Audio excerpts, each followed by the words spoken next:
ನಿಮ್ಮಲ್ಲಿ ತುಂಬ ಜನರಿಗೆ ಇವನು ಭಯಂಕರ ಇಂಟೆಲಿಜೆಂಟು, ರ್ಯಾಷನಲ್ಲು, ಇವನಿಗೆ ತುಂಬ ಗೊತ್ತಿದೆ ಅಂತೆಲ್ಲ ಆಲೋಚನೆಗಳಿದ್ದಾವೆ.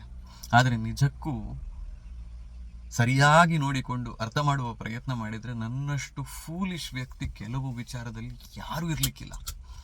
ಒಂದಿಷ್ಟು ಘಟನೆಗಳನ್ನು ಇವತ್ತು ನಾನು ನರೇಟ್ ಮಾಡ್ತೀನಿ. ಅಲ್ಲಿ ಹೋಗಿದ್ದಾಗಲೂ ಕೂಡ ನನ್ನ ಮನಸ್ಸು ಎಷ್ಟು ಪ್ರಶ್ನೆಗಳನ್ನು ಕೇಳ್ತಿತ್ತು. ಆದರೂ ಒಳ್ಳೆಯದಾದರೆ, ಆಗೋದಿದ್ರೆ ಅಂತ ಹೇಳುವಂತಹ ಪ್ರಶ್ನೆಗಳನ್ನು ಕೇಳಿಕೊಂಡು ಎಷ್ಟು ಅಲ್ಲಿ ನಿಂತಿತ್ತು ಅಂತ. ನಮಗೆ ತುಂಬ ಕಷ್ಟದ ಪರಿಸ್ಥಿತಿಯಲ್ಲಿ ನಾವಿರಬೇಕಾದ್ರೆ ಯಾರು ಏನೇ ಹೇಳಿದ್ರು ಅದು ನಮಗೆ ದೇವರೇ ಕೊಟ್ಟಿರುವಂತಹ ಮೆಸೇಜ್ ಅಂತ ಅನ್ಸೋದಕ್ಕೆ ಶುರುವಾಗುತ್ತೆ. ಹಾಗಾಗಿ ನಿಜವಾದ ಮೆಸೇಜ್ ಮತ್ತು ನಾಯ್ಸ್ನ ನಡುವೆ ನಮಗೆ ವ್ಯತ್ಯಾಸ ಗೊತ್ತಾಗೋದಿಲ್ಲ. ಹೀಗೆ ಹಲವಾರು ಘಟನೆಗಳು ನಡೆಯಿತು. ನಾನು ಮತ್ತೆ ನನ್ನ ಚಿಕ್ಕಮ್ಮನ ಮಗ ಗೌರವ್, ನಾವಿಬ್ಬರು ಹೋಗದೇ ಇದ್ದಂತಹ ಜಾಗಗಳಿಲ್ಲ, ಮಾಡದೇ ಇದ್ದಂತಹ ಅಥವಾ ಮಾಡಿಸದೇ ಇದ್ದಂತಹ ಪೂಜೆಗಳಿಲ್ಲ, ಭೇಟಿಯಾಗದೇ ಇದ್ದಂತಹ ಮನುಷ್ಯರಿಲ್ಲ. ಏನಾಯಿತು ಅಂತ ಹೇಳಿದರೆ, ಒಬ್ಬರು ನನಗೆ ಇನ್ನೊಬ್ಬರ ಮೂಲಕ ಪರಿಚಯ ಆದಂತಹ ಜ್ಯೋತಿಷಿಗಳು ಅವ್ರು ಹೇಳಿದರು, ಮಂಗಳೂರಿನಲ್ಲಿ ಒಂದು ದೇವಸ್ಥಾನ ಇದೆ ದೇವಿಯದ್ದು, ಅದು ಇನ್ನೂ ದೇವಸ್ಥಾನ ಆಗಿಲ್ಲ, ತುಂಬ ಶಕ್ತಿಯುತವಾದಂತಹ ದೇವರು ಅಲ್ಲಿರುವಂತಹದ್ದು, ಹೋಗಿ ಅಲ್ಲಿ ಪ್ರಾರ್ಥನೆ ಪೂಜೆಯನ್ನು ಮಾಡಿ ಅಂತ. ಹೋಗಿ ನೋಡಿದರೆ ಅದೊಂದು ಸಣ್ಣ ಮನೆಯಲ್ಲಿ ಒಂದಿಷ್ಟು ಜನ ಇದ್ದಾರೆ. ಅಲ್ಲೇನೇನೋ ನಡೀತಿದೆ, ಅಂದರೆ ಅವರ ಮನೆಯ ಕೆಲಸಗಳು ನಡೀತಿದ್ದಾವೆ, ಕೂತ್ಕೊಳ್ಳಿ ಅಂತಂದರು. ಆಯಿತು ಅಂತ ಹೋದ್ವಿ. ಬಡವರ ಮನೆ, ಬಡತನ ಇದ್ದಂತಹ ಮನೆ ಅಂತ ನೋಡಿದಾಗ ಗೊತ್ತಾಗ್ತಿತ್ತು. ಹೋದ್ವಿ, ಚೇರೆಲ್ಲ ಕೊಡೋದಕ್ಕೆ ಬಂದರು, ಬೇಡ ದೇವರನ್ನು ನೋಡೋದಕ್ಕೆ ಬಂದಿರೋದು ಅಂತ ಹೇಳಿಕೊಂಡು ನೆಲದಲ್ಲಿ ಕೂತಾಯಿತು. ಸಾಯಂಕಾಲ ಒಂದು 6:30-7 ಗಂಟೆಗೆ ಹೋದದ್ದು ನಾವು. 9:30 ಆಗಿದೆ ಅಲ್ಲಿಂದ ಹೊರಡೋದಕ್ಕಿಂತ ಮುಂಚೆ ದೇವರ ಪೂಜೆ ಇದೆ ಅಂತ ಹೇಳಿದ್ರು. ನಾವು ಪೂಜೆಗೆ ಹೂವನ್ನೆಲ್ಲ ತಗೊಂಡು ಬಂದಿದ್ವಿ, ಅದನ್ನೆಲ್ಲ ಕೊಟ್ವಿ. ಪೂಜೆ ಆಯಿತು. ಶುಕ್ರವಾರ ಅದು ಪ್ರಾಬಬ್ಲಿ, ಬಿಕಾಸ್ ಶುಕ್ರವಾರದ ಪೂಜೆಗೆ ದೇವಿಗೆ ಹೂ ಕೊಡೋದಲ್ವಾ, 5 ಶುಕ್ರವಾರ, ಇಲ್ಲದಿದ್ದರೆ ಮಂಗಳವಾರ. ಹೇಳಿದ್ರು ಸ್ವಲ್ಪ ಹೊತ್ತಲ್ಲಿ ಬರ್ತಾರೆ ಅಂತ. ಯಾರು ಅಂತ ಕೇಳಿದ್ವಿ. ಇಲ್ಲಿ ಅಮ್ಮ ಬರ್ತಾರೆ, ಅವರಿಗೆ ದರ್ಶನ ಬರ್ತದೆ ಅಂತ ಆಯಿತು. ನನಗೆ ಈ ದರ್ಶನದ ಕಾನ್ಸೆಪ್ಟ್ ಇದೆ ಅಲ್ಲ, ಅದರ ಬಗ್ಗೆ ಒಂದು ಸ್ವಲ್ಪ ನನ್ನದೇ ಆದಂತಹ ಥಾಟ್ಸ್ ಇದ್ದಾವೆ. ಸರಿ ಅಂತಂದೆ, ಸ್ಕೆಪ್ಟಿಕಲ್ ಆದೆ, ಆದರೂ ಕೂಡ ಸರಿ ಅಂತ ಕೂತೆ. ಪೂಜೆ ಆಯಿತು. ಪೂಜೆ ಆದಮೇಲೆ ಅಲ್ಲಿದ್ದಂತಹ ಒಬ್ಬರಿಗೆ ತಾಯಿ ಮೈ ಮೇಲೆ ಬರೋದು ಅಂತ ಆಯಿತು. ತಾಯಿ ಮೈ ಮೇಲೆ ಬಂದಿದ್ದಾಳೆ. ಅವರ ವಿಚಾರಧಾರೆಗಳನ್ನು ಒಂದಿಷ್ಟನ್ನು ನಡೆಸ್ತಾ ಇದ್ದಾರೆ. ಅವರದ್ದೊಂದಿಷ್ಟು ಪ್ರಿನ್ಸಿಪಲ್ಸ್ ಇದ್ದಾವೆ, ಅದೆಲ್ಲ ಆಗ್ತಾ ಇದೆ. ಹಾಗೆ ಆದ ಮತ್ತೆ ಕರೆದ್ರು ನಮ್ಮಿಬ್ಬರನ್ನು. ಹೇಳಿ ಏನಾಗಬೇಕು, ಅಮ್ಮ ಕೇಳ್ತಿದ್ದಾರೆ ಏನಾಗಬೇಕು ಅಂತ. ಮನಸ್ಸಲ್ಲಿ ಮೂಡಿದ್ದು ಪ್ರಶ್ನೆ ಒಂದೇ, ಆ ಪಾಯಿಂಟಲ್ಲಿ ಅಮ್ಮನಿಗೆ ಗೊತ್ತಿರಬೇಕಲ್ವ ಏನಾಗಿದೆ ಅಂತ. ಹೇಳಿದ್ವಿ, ಹೀಗೆ ಅಮ್ಮ ಇಲ್ಲಿಗೆ ಬಿಟ್ಟಾಗಿರುವಂಥ ತಲೆಗೆ ಆಯಿತು ಅಂದರು. ಅವರ ತಲೆಯ ಮೇಲೆ ಒಂದು ಬತ್ತಿಯನ್ನಿಟ್ಟರು, ಅದನ್ನು ಹೊತ್ತಿಸಿದ್ರು. ಒಂದು ಸ್ವಲ್ಪ ಹೊತ್ತು ಕೂತು ಹೀಗೆ ಧ್ಯಾನವನ್ನು ಮಾಡಿದರು. ಆ ಬತ್ತಿಯನ್ನು ತೆಗೆದು ನಮ್ಮ ಕೈಗೆ ಕೊಟ್ಟರು. ಮತ್ತೊಂದಿಷ್ಟು ಪ್ರಸಾದಗಳನ್ನೆಲ್ಲ ಕೊಟ್ಟರು. ಅವಳನ್ನು ನಾಳೆ ನಾನು ಎದ್ದು ಕೂರಿಸ್ತೇನೆ, ನನ್ನನ್ನು ನಂಬಿಕೊಂಡು ಬಂದಿದ್ದೀರಿ ನೀವು, ನಾಳೆ ಅವಳನ್ನು ಎದ್ದು ಕೂರಿಸ್ತೇನೆ. ನಾನು ಇದನ್ನು ಕೊಟ್ಟರೆ ನೀನು ನನಗೆ ಎಂತ ಕೊಡ್ತಿ ಕೇಳಿದರು. ಏನು ಕೊಡಬೇಕಮ್ಮ ಹೇಳಿದೆ. ಬೆಲೆ ಕಟ್ಟಲಿಕ್ಕೆ ಆಗದೇ ಇರುವಂತಹದ್ದು, ಆದರೂ ತುಂಬ ಬೆಲೆ ಇರುವಂತಹದ್ದು ಏನೋ ಒಂದನ್ನು ನೀನು ನನಗೆ ಕೊಡಬೇಕು. ಏನದು ಅಂದರು. ಬಾಯಿಂದ ಅನಾಯಾಸವಾಗಿ ಬಂತು, ಭಕ್ತಿ ಅಂತ. ಸರಿಯಾಗಿ ಹೇಳಿದಿ. ಅವಳು ಎದ್ದು ಕೂರ್ತಾಳೆ, ಎದ್ದು ಕೂತಾದ ಮೇಲೆ ಮಾಡಬೇಕಾಗಿರುವಂತಹ ಕೆಲಸ ಅವಳನ್ನು ಇಲ್ಲಿಗೆ ಕರ್ಕೊಂಡು ಬಂದು ಕೂರಿಸುವಂತಹದ್ದು ಅಂದರು. ನಿಮಗೆ 10 ದಿನದ ಒಳಗೆ ಡಿಫ್ರೆನ್ಸ್ ಗೊತ್ತಾಗುತ್ತೆ. ಅವಳು ಎದ್ದು ಕೂರ್ತಾಳೆ, ಕೂತು ಮಾತಾಡ್ತಾಳೆ, ಹಾಗೆ ಹೀಗೆ ಅಂತೆಲ್ಲ. ಆ ಪಾಯಿಂಟ್ ನಮ್ಮದೇ. ಸರಿ ಹೇಳಿದ್ಮೇಲೆ ಆಯಿತು, ಅಮ್ಮ ಹೇಳಿದ್ಮೇಲೆ ಇನ್ನೇನಿದೆ ಅಂತ. 10 ದಿನ 20 ದಿನ ಹೋದರೂ ಏನೂ ಆಗಲಿಲ್ಲ. ನಾವೆಲ್ಲವನ್ನು ಮಾಡಿದ್ವಿ. ಮತ್ತೆ ಅವರನ್ನು ಕಾಂಟ್ಯಾಕ್ಟ್ ಮಾಡಿದರೆ ಅವ್ರ ಹತ್ರ ಎಂತ ಉತ್ತರ ಇಲ್ಲ. ಸ್ವಲ್ಪ ದಿನ ಆಯಿತು, ಮುಂದಕ್ಕೆ ಹೋಯಿತು. ಇನ್ನೊಂದು ಕಡೆ ಇನ್ನೊಬ್ಬರು, ಇಲ್ಲ ಅವರ ಹತ್ರ ಕೇಳು, ತುಂಬ ಜನರ ಸಮಸ್ಯೆಯನ್ನು ಪರಿಹಾರ ಮಾಡಿದ್ದಾರೆ. ಯಾರು ಕೋಮಾದಲ್ಲಿದ್ದಂತಹ ಪೇಷಂಟೇ ಅಲ್ಲಿಗೆ ಅವರ ಮನೆಯವರು ಹೋದ ಮೇಲೆ ಅವರು ಎದ್ದು ಕೂತಿದ್ದಾರೆ ಅಂತ ಹೇಳ್ತಾರೆ, ಹೋಗಿ ಈಗ ಅಂತ. ಸರಿ, ನಮಗೆ ಆಸೆ ಅಲ್ವಾ, ಯಾರು ಏನೇ ಹೇಳಿದ್ರು ನಾವು ಆಸೆಯನ್ನು ಪಡುವವರೇ, ಆಸೆಯನ್ನು ಬಿಡದೇ ಇರುವವರು. ಹೋದ್ವಿ. ಹೋಗೋದಕ್ಕಿಂತ ಮುಂಚೆ ಒಬ್ಬರು ನನ್ನ ಹತ್ರ ಮಾತಾಡಿದರು. ಅವರು ಏನಾಗಿದೆ, ಏನು ಕತೆ ಎಲ್ಲ ಕೇಳಿದರು. ಸರಿ ಅಂತಂದೆ. ಎಲ್ಲ ವಿಷಯವನ್ನು ಅವರಿಗೆ ಹೇಳಿದ್ದೆ. ಬನ್ನಿ ನೀವು ನಾಳೆ ಮಾತಾಡೋಣ ಅಲ್ಲಿ, ಅಮ್ಮನ ಹತ್ರ ನಾನು ಕೇಳ್ತೇನೆ, ಅಮ್ಮ ಆಗ್ತದೆ ಅಂತ ಹೇಳಿದರೆ ನಾನು ಆಗ್ತದೆ ಅಂತ ಹೇಳ್ತೇನೆ ಅಂದರು. ಮತ್ತೆ ಪುನಃ ಏನಿದು ಅಮ್ಮನ ಹತ್ರ ಕೇಳೋದು, ಹಾಗೆ ಹೀಗೆ ಅಂತ ಹೇಳಿ ಆಲೋಚನೆ ಇತ್ತು. ಬಟ್ ಎನಿ ವಿಚ್ ವೇಸ್ ಮತ್ತೆ ನಮಗೇನು ಇದೆ ಏನು ಹೇಳೋದು, ಆಪ್ಷನ್ಸ್ ಇದೆ, ಹೋದೆ. ಹೋಗುವಾಗ ಅಲ್ಲೂ ಹಾಗೆ ಹೂ ತಗೊಂಡು ಹೋಗುವ, ಇನ್ನೊಂದು ಹಂಪಲು ತಗೊಂಡು ಹೋಗು, ಹಾಗೆ ಹೀಗೆ ಅಂತೆಲ್ಲ ಹೇಳುವಂತಹದ್ದು ಸರಿ ಅಂತೆಲ್ಲ ತಗೊಂಡು ಹೋಗಿ ಅಲ್ಲಿ ಮತ್ತೆ ಕೂತು ನನ್ನಷ್ಟಕ್ಕೆ ನಾನೇ ಪಾರಾಯಣಗಳನ್ನು ಮಾಡ್ತಿದ್ದೆ. ಬೇಗ ಹೋಗಿದ್ದೆ, ರಾತ್ರಿ ಸ್ವಲ್ಪ ಲೇಟ್ ಆಯ್ತು ಅಲ್ಲಿ ಮುಗಿಬೇಕಾದರೆ. ಅಲ್ಲೂ ಮತ್ತೆ ಅದೇ ಕತೆ. ಇಲ್ಲಿ ಒಬ್ಬ ಗಂಡಸಿಗೆ ದರ್ಶನ ಬರುವಂತಹದ್ದು, ಅಲ್ಲೊಂದು ಹೆಂಗಸಿಗೆ ದರ್ಶನ ಬರುವಂತಹದ್ದು. ಅವರ ಮೈ ಮೇಲೆ ತಾಯಿ ಬಂದರು. ತಾಯಿ ಹೇಳಿದರು, ಬಾ ಇಲ್ಲಿ, ಬ್ರಾಹ್ಮಣನೇ ಇಲ್ಲಿ ಬಾ ಅಂತೇನು ಕರೆದ್ರು. ಹೋದೆ, ಎದುರು ನಿಂತೆ. ನೀನು ತುಂಬ ಚೆನ್ನಾಗಿ ಅನುಷ್ಠಾನ ಮಾಡ್ತಿದ್ದಿ, ತುಂಬ ಚೆನ್ನಾಗಿ ಅವಳಿಗೋಸ್ಕರ ಹೋರಾಟವನ್ನು ಮಾಡ್ತಿದ್ದಿ, ನನಗೆ ಭಾರಿ ಖುಷಿ ಆಯಿತು. ಅವಳನ್ನು ಏಳಿಸಲಿಕ್ಕೆ ತುಂಬ ತಡೆಗಳಿದ್ದಾವೆ, ಅವುಗಳನ್ನೆಲ್ಲ ನಾವು ನಿವಾರಣೆ ಮಾಡ್ತೇವೆ. ಯಾವ ತಡೆಯೂ ನಡೆಯದೇ ಇದ್ದರೆ ನಾವು ಪಂಚದುರ್ಗೆಯರು ಬಂದು ಅವಳನ್ನು ಎದ್ದು ಕೂರಿಸ್ತೇವೆ.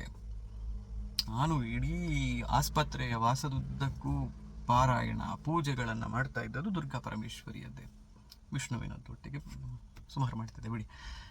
ನಮ್ಮ ಮನೆಯಲ್ಲಿ ಬಹಳ ಮುಂಚೆಯಿಂದ ಆರಾಧನೆಯಲ್ಲಿರುವಂತಹ ತಾಯಿ ಅವಳೆ. ಸೊ ಹಾಗಾಗಿ ಯಾರೋ ಏನೋ ಈ ತರಹದ್ದೊಂದು ಹೇಳಿ ಆಗುವಾಗ ನಮಗೇನು ಅನ್ಸೋದು, ಮತ್ತೆ ಹೌದು ಅಂತ. ನಾನು ಎಷ್ಟರ ಮಟ್ಟಿಗೆ ಇದನ್ನು ನಂಬಿದ್ದೆ ಅಂತಂದ್ರೆ, ಅದಾದ್ಮೇಲೆ ಮತ್ತೆ ಅದೇ ನಮ್ಮ ಕಾನ್ವರ್ಸೇಷನ್ಸ್ ಆಗ್ತಿರುತ್ತಲ್ಲ, ಅವ್ರು ಆಗ ಹೇಳಿದ್ರು, ತಾಯಿಯ ಮೇಲೆ ಸಂಪೂರ್ಣ ನಂಬಿಕೆ ಇಟ್ಟುಕೊಂಡು ಒಂದು ಸಣ್ಣ ಚಿನ್ನದ ತುಂಡನ್ನು, ಒಂದಿಷ್ಟು ಕಾಣಿಕೆಯನ್ನು, ಮತ್ತಿನ್ನೇನೋ ಒಂದಿಷ್ಟಿತ್ತು ಅವಳ ತಲೆಗೆ ಸುತ್ತಿ, ಇಡೀ ದೇಹಕ್ಕೆ ಸುತ್ತಿ ತೆಗೆದಿಡಿ, ಅವಳು ಹುಷಾರಾದ್ಮೇಲೆ ಇಲ್ಲಿಗೆ ಅದನ್ನು ತಂದು ಕೊಡಬೇಕು, ಚಿನ್ನವನ್ನು ನಿಮಗೆ ವಾಪಸ್ ಕೊಡ್ತೇವೆ, ನಾಣ್ಯವನ್ನು ಕಾಣಿಕೆಯನ್ನು ನಾವಿಲ್ಲಿ ಹಾಕಿಕೊಳ್ತೇವೆ, ಸಾಕ್ಷಿ ಇಡೋದಿದು ತಾಯಿಗೆ ಅಂತ ಹೇಳಿದರು. ಒಬ್ಬಳು ಹೆಣ್ಣು ಮಗಳಿಗೆ ಅವಳ ತಾಳಿಗಿಂತ ವ್ಯಾಲ್ಯೂಯಬಲ್ ಯಾವುದಿದೆ? ಅಪೂರ್ವಳಿಗೆ ಅದೆಲ್ಲ ಇಮೋಷ್ನಲಿ ತುಂಬ ಏನಂತಾರೆ ಕನೆಕ್ಟೆಡ್ ವಿಚಾರಗಳು. ತಾಳಿ ಅಂತ ಹೇಳುವಂತಹದ್ದು, ನಾನು ಕಟ್ಟಿದ್ದು ಅಂತ ಹೇಳುವಂತಹ ಇಮೋಷ್ನಲ್ ವಿಚಾರಧಾರೆಯಿಂದ ಅದನ್ನೇ ಆಸ್ಪತ್ರೆಯಲ್ಲಿ ಹೇಗೂ ಹಾಕೋದಕ್ಕಿರಲಿಲ್ಲ. ಅವಳು ಇನ್ನು ಹಾಕೋದು ಆಸ್ಪತ್ರೆಯಿಂದ ಹೊರಗೆ ಬಂದ ಮತ್ತೆ ಮಾತ್ರ. ಆ ತಾಳಿಯನ್ನೇ ಸಾಕ್ಷಿ ಅಂತ ಹೇಳಿ ತೆಗೆದಿಟ್ಟೆ ನಾನು. ಏನಾಯ್ತು, ಕೊನೆಗೆ ಅವಳು ಸಾಯೋದಕ್ಕಿಂತ 3 ದಿನ ಮುಂಚೆ ಕೈ ಚೆಲ್ಲಿದ್ರು. ಅವರು ಕೂಡ ಕೈ ಚೆಲ್ಲಿದ್ರು ಅಂದರೆ ವೆರಿ ಸಿಂಪಲ್. ನಾನು ಆಗ್ತದೆ ಅಂತ ಯೋಚನೆ ಮಾಡಿದ್ದೆ, ಬಟ್ ಆಗುವ ಹಾಗೆ ಕಾಣ್ತಿಲ್ಲ. ಏನೋ ಒಂದಿಷ್ಟು ತಡೆಗಳು, ಏನೋ ಒಂದಿಷ್ಟು ಸ್ಟಾಪೇಜಸ್ಸು. ನಿಮ್ಮ ಸಮಸ್ಯೆ ಅಲ್ಲ, ಅವಳ ಮನೆಗೆ ಸಮಸ್ಯೆ ಆಯಿತು ಅಂತ. By then I had realised this logic also. ಯಾರೂ ಕೂಡ ಗೊತ್ತಾಗದೇ ಇದ್ದಾಗ ನಿಮ್ಮ ಮೇಲೆ ದೋಷಾರೋಪವನ್ನು ಹಾಕೋದು ನಿಮ್ಮೊಟ್ಟಿಗೆ ಇಲ್ಲದಿರುವ ಇನ್ನೊಬ್ಬರ ಬಗ್ಗೆ. ಅಂದರೆ ನಿಮ್ಮ ಮನೆಯ ದೋಷ, ನೀವು ಮಾಡಿದಂತಹ ದೋಷ, ನಿಮ್ಮ ತಪ್ಪುಗಳು ಅಂತ ಹೇಳಿದರೆ ನೀವು ಕ್ವೆಶ್ಚನ್ ಮಾಡ್ತೀರಿ, ಏನು ಮಾಡಿದ್ದು ನಾನು ಹೇಳು ಅಂತ. ಅದಕ್ಕೆ ನಿಮ್ಮ ಹೆಂಡತಿ ಮನೆ ಕಡೆ ದೋಷ ಅಂತ ಹೇಳಿದರೆ, ಅದರಲ್ಲೂ ಸ್ಪೆಸಿಫಿಕ್ ಆಗಿ ನಿಮ್ಮ ಹೆಂಡತಿ ಮನೆ ಕಡೆಯ ದೋಷ, ಅದು ಅವರು ಮಾಡಿದ್ದಲ್ಲ, ಅವರ ಆನ್ಸೆಸ್ಟರ್ಸ್ ಮಾಡಿದ್ದು, ಅದೀಗ ಬಂದು ಕಾಡ್ತಿದೆ ಅಂತ ಹೇಳಿದರೆ ನೀವು ಯಾರ ಹತ್ರ ಹೋಗಿ ಕೇಳ್ತೀರಿ? ನಿಮ್ಮ ತಾತನ ಮುತ್ತಾತನ ಕಾಲದ ಮುಂಚೆ ಏನಾಗಿದೆ ಅಂತ ಹೇಳುವಂತಹದ್ದು ನಿಮಗೂ ಗೊತ್ತಿರೋದಿಲ್ಲ. ನನ್ನ ತಾತನ ಮುತ್ತಾತನ ಕಾಲದ ಮುಂಚೆ ಏನಾಗಿದೆ ಅನ್ನುವಂತಹದ್ದು ನನಗೂ ಗೊತ್ತಿರೋದಿಲ್ಲ. ಸೊ ಯಾರಾದರೂ ಅವ್ರು ಏನೋ ತಪ್ಪು ಮಾಡಿದ್ದಾರೆ ಅಂತ ಹೇಳಿದರೆ ನಾವು ನಂಬಿಕೊಳ್ತೇವೆ. ಇದೇ ರೀತಿಯ ಇನ್ನೊಂದು ಘಟನೆ ಮಂಗಳೂರಿನಲ್ಲಿ ಮತ್ತೆ ನಡೀತು ನನ್ನ ಜೊತೆಯಲ್ಲಿ. ಅಂದರೆ ಥ್ರೂಔಟ್ ದ ಹಾಸ್ಪಿಟಲೈಸೇಷನ್ ನಾನು ಹೇಳಿದೆಲ್ಲ, ನಾನು ನಿಮ್ಮ ಮುಂದೆ ಹೇಳಿಕೊಳ್ಳೋದಕ್ಕೆ ಏನು ಬೇಜಾರಿಲ್ಲ. ನನ್ನ ಮಗಳ ಮುಂದೆ, ನನ್ನ ಮಗಳಿಗೋಸ್ಕರ ಈ ವಿಡಿಯೋವನ್ನು ನಾನು ಮಾಡ್ತಿರುವಂತಹದ್ದು ಎನಿ ವಿಚ್ ವೇಸ್, ಅವಳಿಗೆ ಹೇಳಿಕೊಳ್ಳೋದಕ್ಕೂ ಏನು ಬೇಜಾರಿಲ್ಲ. ಆದರೆ ಇದೇ ರೀತಿ ಫೂಲಿಶ್ ಬಿಹೇವಿಯರ್ಗಳನ್ನು ಮಾಡಿ ಆಲ್ಮೋಸ್ಟ್ 5-10 ಲಕ್ಷವನ್ನು ನಾನು ಖರ್ಚು ಮಾಡಿದ್ದೇನೆ ಅವಳ ಆಸ್ಪತ್ರೆಯ ವಾಸದ ಸಂದರ್ಭದಲ್ಲಿ. ಬ್ರಹ್ಮರಾಕ್ಷಸ ದೋಷ ಇದೆ, ಆ ಕಾರಣದಿಂದಾಗಿ ಅಪಘಾತ ಆದದ್ದು ಅಂತ ಒಂದು ದೇವಸ್ಥಾನಕ್ಕೆ ಹೋದಾಗ ನಾನು ಸುಮ್ಮನೆ ನನ್ನಷ್ಟ ಕೈ ಮುಗಿತಾ ಇದ್ದೆ. ಅವರು ನನ್ನನ್ನು ಕರೆದು ಯಾಕೆ, ಏನು ಕತೆ ಅಂತ ಕೇಳಿದ್ರು. ನನ್ನ ಮುಖದಲ್ಲಿ ಪ್ರೊಬಾಬ್ಲಿ ಫೂಲಿಶ್ನೆಸ್ ಎದ್ದು ಕಾಣ್ತಾ ಇತ್ತೇನೋ. ಅವರಿಗೆ ನೋಡಬೇಕಾದ್ರೆ ಇವನು ಗಲ್ಲಿಬಲ್ಲಿದ್ದಾನೆ, ಇವನನ್ನು ನಾವು ಮಟ್ಟ ಹಾಕ್ಬೋದು ಅಂತ ಯೋಚನೆ ಮಾಡಿದ್ರೇನು. ಕರೆದ್ರು, ಹೇಳಿದರು ಈ ದೇವರಿಗೆ ಇದೊಂದು ಸೇವೆ ಕೊಡಬೇಕು, ಹುಷಾರಾಗ್ತಾಳೆ ಅಂತ. ಸರಿ ಅಂತಂದೆ, ಕೊಟ್ಟೆ. ಅದಕ್ಕಿಂತ ಮುಂಚೆ ನನ್ನ ಅಪ್ಪ ಅಲ್ಲಿಗೆ ಹೋಗಿಬಿಟ್ಟು ಅದೇ ಸೇವೆಯನ್ನು ಕೊಡ್ತೇನೆ ಅಂತ ಹೇಳಿಕೊಂಡು ಕೈ ಮುಗಿದು ಬಂದಿದ್ರು. ಅದಾದ್ಮೇಲೆ ಮತ್ತೆ ಆ ಸೇವೆಯನ್ನು ಕೊಡ್ತೇನೆ ಅಂತ ಹೇಳಿದೆ, ಹೊರಡೋನಿದ್ದೆ ಅಥವಾ ಮುಂದಿನ ಮತ್ತೆ 2 ದಿನ ಆದ್ಮೇಲೆ ಮತ್ತೆ ಆ ದೇವಸ್ಥಾನಕ್ಕೆ ಹೋದ್ನೋ ಏನೋ. ಆಂಜನೇಯನ ದೇವಸ್ಥಾನ ಅದು. ಆಂಜನೇಯ ಯಾಕೆ ನನಗೆ ಅಷ್ಟೊಂದು ಇಂಪಾರ್ಟೆಂಟ್ ಪ್ರೀತಿ ಪಾತ್ರ ದೇವರು ಅಂತ ಹೇಳಿದರೆ, ಅಪೂರ್ವಾಳಿಗೆ ಆಂಜನೇಯ ಅಂತ ಹೇಳಿದರೆ ಪ್ರಾಣ. ಹಾಗಾಗಿ ಎನಿ ವಿಚ್ ವೇಸ್ ಇದನ್ನು ಹೇಳಬೇಕು ನನಗನ್ನಿಸ್ತಿದೆ. I don't know why. ನಿಮಗೂ ಆಂಜನೇಯ ಕನೆಕ್ಟೆಡ್ ಅಥವಾ ಈ ವಿಡಿಯೋ ಕನೆಕ್ಟೆಡ್ ಅಂತ ಹೇಳಿ, ಆದರೆ ನಿಮ್ಮ ಸುತ್ತಮುತ್ತ ಎಲ್ಲಿಯೋ ಆಂಜನೇಯ ಇದ್ದಾನೆ. ಎನಿ ವಿಚ್ ವೇಸ್ ಬಿಡಿ. ಆಯಿತು, ಹೋದೆ. ಅಲ್ಲಿ ಹೋಗಿ ಪ್ರಾರ್ಥನೆ ಮಾಡಬೇಕು, ಅದು ಹಳೆಯ ಆಂಜನೇಯ ದೇವಸ್ಥಾನ, ಪ್ರಾರ್ಥನೆ ಪೂಜೆಗಳನ್ನು ಮಾಡಬೇಕು. ಅವ್ರು ಕೇಳಿದ್ರು ಏನಾಯಿತು ಅಂತ. ಇಲ್ಲ, ಹಾಗೇ ಇದ್ದಾಳೆ ಅಂದೆ. ಏನೋ ನೋಡಿದ ಹೊರಗೆ ಮಾಡಿದ್ರು, ಹೇಳಿದರು ಒಂದು ಕೆಲಸ ಮಾಡಿ 2 ಜೋಡಿ ಬಾಳೆಗೊನೆಯನ್ನು ತಂದು ದೇವರಿಗೆ ಕೊಡಿ ಅಂತ. ತಂದು ಹುಡುಕಿದೆ, ಎಲ್ಲಿ ಅಷ್ಟು ಕೇಳಿದ ಕೂಡಲೇ ಸಿಗುತ್ತಾ? ಎಲ್ಲೋ ಹೋದೆ, ಅಲ್ಲಿ ಯಾರ ಹತ್ರ ಇನ್ನೊಬ್ಬನ ಹತ್ರ ಕೇಳಿದೆ, ಅವನು ಕುಡುಕ. ಆಯ್ತು, ನಾನು ನಿಮ್ಮನ್ನು ಕರ್ಕೊಂಡು ಹೋಗ್ತೀನಿ ಬನ್ನಿ ಕೂರ್ಸಿ ಕಾರಲ್ಲಿ ಅಂತಂದ. ಕರ್ಕೊಂಡು ಹೋದೆ ಅವನನ್ನು. ಅವನಿಗೊಂದು 50 ರೂಪಾಯಿ ಕೊಟ್ಟೆ. ಬಾಳೆಗೊನೆ ಇನ್ನೊಬ್ಬರ ಹತ್ರ ಸಿಕ್ಕಿತು. ಅಲ್ಲಿಂದ ಅವನು ಅವ್ರ ಹತ್ರ ಕಮಿಷನ್ ತೊಗೊಂಡ. ಏನೇನೋ ಕತೆಗಳು ಬಿಡಿ. ಆಯಿತು, ತಂದೆ, ಇಲ್ಲಿ ಬಾಳೆಗೊನೆ ಕೊಟ್ಟು ಬಂದೆ. 2 ದಿನದಲ್ಲಿ ನೋಡಿ ಹುಷಾರಾಗ್ತಾಳೆ, ನಂಬರ್ ತೊಗೊಂಡು ಹೋಗಿ ನಂದು ಕಾಲ್ ಮಾಡಿ ಅಂತಂದ್ರು. ಆಯಿತು. 2 ದಿನ ಆದಮೇಲೆ ಏನೂ ಆಗಲಿಲ್ಲ ಅಂತ ಆದಾಗ ಕಾಲ್ ಮಾಡೋದು ಸಹಜ ಅಲ್ಲ, ನಾವು ಮತ್ತೆ ಪುನಃ ಕಾಲ್ ಮಾಡಿದೆ.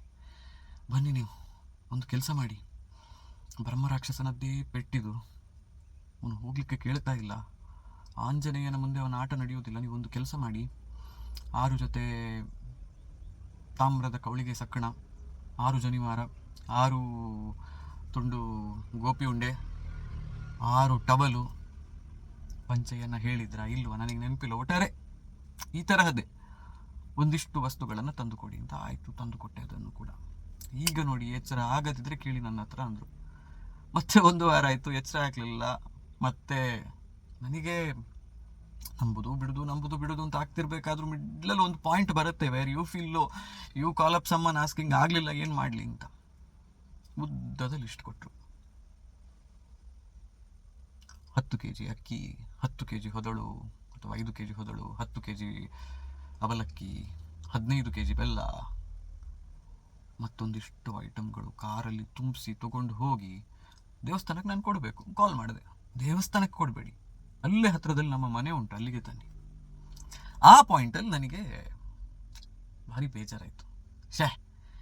ಇವರು ನನ್ನ ನಂಬಿಕೆಯನ್ನು ಮಿಸ್ಯೂಸ್ ಮಾಡ್ತಿದ್ದಾರೆ. ದೇವರಿಗೆ ಕೊಡೋದಾದ್ರೆ ಬೇರೆ, ದೇವರಿಗೆ ಕೊಡೋದೊಂದು ಬೇರೆ ವಿಷಯ. ಇವರ ಮನೆಗೆ ತಗೊಂಡು ಹೋಗಿ ಕೊಡಬೇಕಲ್ಲ ಅಂತ. ಆಯ್ತು, ಏನು ಮಾಡೋದು, ತಗೊಂಡು ಹೋಗಿ ಕೊಟ್ಟೆ ಅವರಿಗೆ. ಅದನ್ನು ಕೂಡ ತುಪ್ಪ 5 kg 7 kg ತುಪ್ಪ ವಿತ್ತದ್ರೊಟ್ಟಿಗೆ ಗೊತ್ತಾಯ್ತು.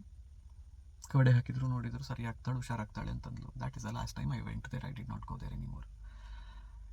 ಎಲ್ಲ ಆದಮೇಲೆ ಅಲ್ಲಿಗೂ ಕಾಣಿಕೆ ತೆಗೆದಿಟ್ಟದಿತ್ತಲ್ಲ, ಅವಳು ಸಾಬನ್ನಪ್ಪಿ ಶುದ್ಧ ಎಲ್ಲ ಆದಮೇಲೆ ಅಲ್ಲಿ ಕಾಣಿಕೆ ಹಾಕೋದಕ್ಕೆ ನನಗೆ ಹೋಗುವ ಮನಸ್ಸೇ ಇರಲಿಲ್ಲ. ಬೇಜಾರು ಹಿಡಿದು ಹೋಗಿತ್ತು ನನಗೆ. ಅಪ್ಪ ಹೋಗಿ ಕಾಣಿಕೆ ಹಾಕೋದಕ್ಕೆ ಹೋದರು. ಹಾಕಿದ್ರು. ಏನಾಯಿತು ಅಂತ ಕೇಳಿದ್ರೆ ಅಂತಪ್ಪನ ಹತ್ರ. ಹೋದ್ಲು, ಒಂದೇ ಮಾತು, ವಿಧಿಲಿಖಿತ, ಏನು ಮಾಡೋದಕ್ಕಾಗೋದಿಲ್ಲ ಅಂತ. ಹಾಗಿದ್ರೆ ವಿಧಿಲಿಖಿತ ಏನೂ ಮಾಡೋದಕ್ಕಾಗೋದಿಲ್ಲ ಅಂದರೆ ಆ ರೀತಿಯಲ್ಲಿ ನಮ್ಮನ್ನು ಆಟ ಆಡಿಸಿದ್ದು ಯಾಕೆ ಅಲ್ವಾ? ಪ್ರಶ್ನೆ ಮೂಡೋದು ಸಹಜ ಅಲ್ವಾ ಇಂತಹದ್ದು. ಇದೇ ರೀತಿಯದ್ದು ಇದರದ್ದು ಪಾರ್ಟ್ 2 ನಾಳೆ ಮಾಡ್ತೇನೆ. ಕತೆಗಳು ತುಂಬ ಇದ್ದಾವೆ. ನಾವು ಹುಷಾರಾಗಬೇಕು ಅಂತ ನಂಬೋದು, ನಾವು ನಂಬಿದ್ದೇವೆ ಅಂತ ಅವರು ನಮ್ಮನ್ನು ನಂಬಿಸೋದು. ನನಗೆ ಎಂಡ್ ಆಫ್ ದ ಡೇ ಏನು ಗೊತ್ತಾ, ನಾನು ಖರ್ಚು ಮಾಡಿರುವಂತಹ ದುಡ್ಡು 5-10 ಲಕ್ಷವೋ, ಅದನ್ನು ನಾನು ದುಡಿತೇನೆ. I don't mind doing that at all. And ಅವಳಿಗಾಗಿ ಖರ್ಚು ಮಾಡಿದಂತಹ ದುಡ್ಡು ಅದು. So I don't mind doing that. ಆಸ್ಪತ್ರೆಗೆ ಅದಕ್ಕಿಂತ ಎಷ್ಟು ಹೆಚ್ಚು ದುಡ್ಡು ಖರ್ಚಾಗಿದೆ. So it is okay. ದುಡ್ಡು ಇವತ್ತು ಹೋಗುತ್ತೆ, ನಾಳೆ ಬರುತ್ತೆ, ದಟ್ಸ್ ಫೈನ್. ನಮ್ಮ ಕರ್ಮಗಳಿದ್ದದ್ದು ಕಳಿಯೋದಕ್ಕಿತ್ತು. ಅವಳು ಇದನ್ನ ದಾನ ರೂಪದಲ್ಲಿ ಕೊಟ್ಟ ಕಾರಣ ಅವಳಿಗೇನೋ ಸಿಗೋದಿತ್ತು, ಸಿಗುತ್ತೆ, ಡನ್. ಬಿಕಾಸ್ ಅವರು ನಂಬ್ತಾರೋ ಇಲ್ವೋ, ನನ್ನ ಕೈಯಲ್ಲಿ ಈಗ ಹೀಗೆಲ್ಲ ಹೇಳಿ ತೆಗೆದುಕೊಂಡವ್ರು ಇದನ್ನು ನಂಬ್ತಾರೋ ಇಲ್ವೋ, but I believe and I know the world works on energy exchange. 1 ರೂಪಾಯಿ ಹೆಚ್ಚು ನಾವು ಕೊಡೋದಿಲ್ಲ, 1 ರೂಪಾಯಿ ಕಮ್ಮಿ ನಾವು ತಗೊಳ್ಳೋದಿಲ್ಲ. ಅದು ಇದೇ ಹೆಚ್ಚು ಕಮ್ಮಿ ಆದದ್ದು ಅಂತ ಹೇಳಿದರೆ ಇನ್ಯಾವತ್ತೋ ಲೆಕ್ಕ ಚುಕ್ತ ಎಲ್ಲರೂ ಮಾಡಲೇಬೇಕು. ನಾನು ಯಾವುದೋ ಜನ್ಮದ್ದೋ, ಈ ಜನ್ಮದ್ದೋ, ಈಗ ಮಾಡ್ತಿರುವಂತಹದ್ದೋ, ಈಗ ನಾನು ಹೇಳ್ತಿರುವಂತಹದ್ದು ತಪ್ಪಾಗಿದ್ರೆ ಇದರದ್ದು ಕೂಡ ಲೆಕ್ಕ ಚುಕ್ತ ಯಾವುದೋ ಒಂದು ಪಾಯಿಂಟಲ್ಲಿ ಮಾಡಲೇಬೇಕು. I don't mind doing that. ಆದರೆ ಇವನೊಬ್ಬ ಮೋಸ ಹೋಗೋದಕ್ಕೆ ರೆಡಿ ಇದ್ದಾನೆ ಅಂತ ಮೋಸ ಮಾಡುವವರಿದ್ರೆ, ಅದು ಇಂತಹ ಸಿಚುವೇಶನ್ನಲ್ಲಿ ನಮ್ಮ ನಂಬಿಕೆಗಳು ಆ ಲೆವೆಲ್ಗೆ ಡಿಟಿರಿಯೋರೇಟ್ ಆಗಿ ಹೆದರಿ ಕೂತಿರುವಂತಹ ಸಂದರ್ಭದಲ್ಲಿ ನಮ್ಮನ್ನ ಕರೆದು ಹೀಗೆ ಮಾಡು, ಹೀಗೆ ಮಾಡು, ಹೀಗೆ ಮಾಡು ಅಂತ ಹೇಳುವಾಗ ಅವರಿಗೂ ಮನಸ್ಸಲ್ಲಿ ಉಳಿತಾಳೆ ಅಂತ ಹೇಳುವಂತಹ ನಂಬಿಕೆ ಇದ್ರೆ, ಇದನ್ನ ಮಾಡಿದ್ರೆ ಉಳಿಯಬಹುದೇನೋ ಅನ್ನುವ ದಾರಿಯನ್ನ ತೋರಿಸುವವರವರಾಗಿದ್ರೆ I am okay to do anything. ಆದರೆ ಅವಳು ಹೇಗೂ ಉಳಿಯೋದಿಲ್ಲ, ಇವನ ಹತ್ರ ಹೇಗೂ ದುಡ್ಡುಂಟು, ನೋಡಿದ್ರೆ ಕಾರಲ್ಲಿ ಬರ್ತಾನೆ, ಕಾಣುತ್ತೆ, ಗೊತ್ತಾಗುತ್ತೆ, ಹೇಳಿದ್ದೆಲ್ಲ ಮಾಡ್ತಾನೆ. ಹಾಗಾಗಿ ಇವನ ಹತ್ರ ಮಾಡಿಸ್ತೀನಿ.